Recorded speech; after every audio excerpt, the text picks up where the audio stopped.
Hanan Karimi, d'abord, vous avez choisi un documentaire, ça s'appelle « Ouvrir la voie » d'Amandine Gay, j'espère que je prononce bien son nom. On va regarder, avant de vous entendre sur ce choix, un extrait.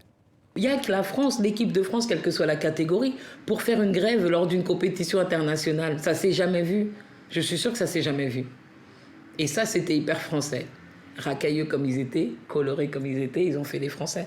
On leur a craché dessus, on leur a dit qu'ils n'avaient pas respecté le drapeau, ils n'avaient pas respecté la France, ils ont fait une grève.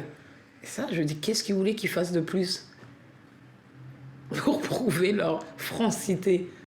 La francité. Hanan Karimi, qu'est-ce qui vous a séduit dans la francité, en tout cas dans ce documentaire? Justement, là, la production d'Amandine Gay, qu'elle fait toute seule, c'est un peu la même démarche que Nadia, c'est-à-dire de produire de sa place ce qu'elle a envie de voir dans un documentaire.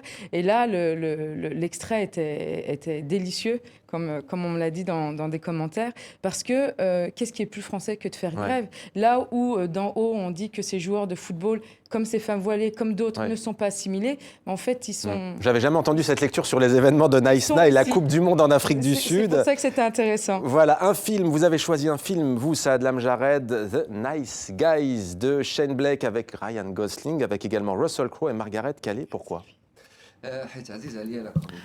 J'aime beaucoup les comédies.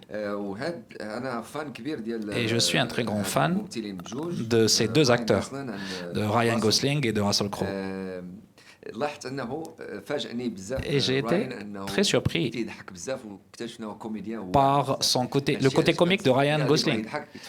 Et celui qui veut rigoler peut revoir ce film. Voilà, c'est sorti au mois de mai dernier. On va terminer avec vous, Nadia Henni Moulay. Vous avez choisi un site internet, ça s'appelle Refugees Stories Network. Pourquoi ce choix de ce site fait par des journalistes européens?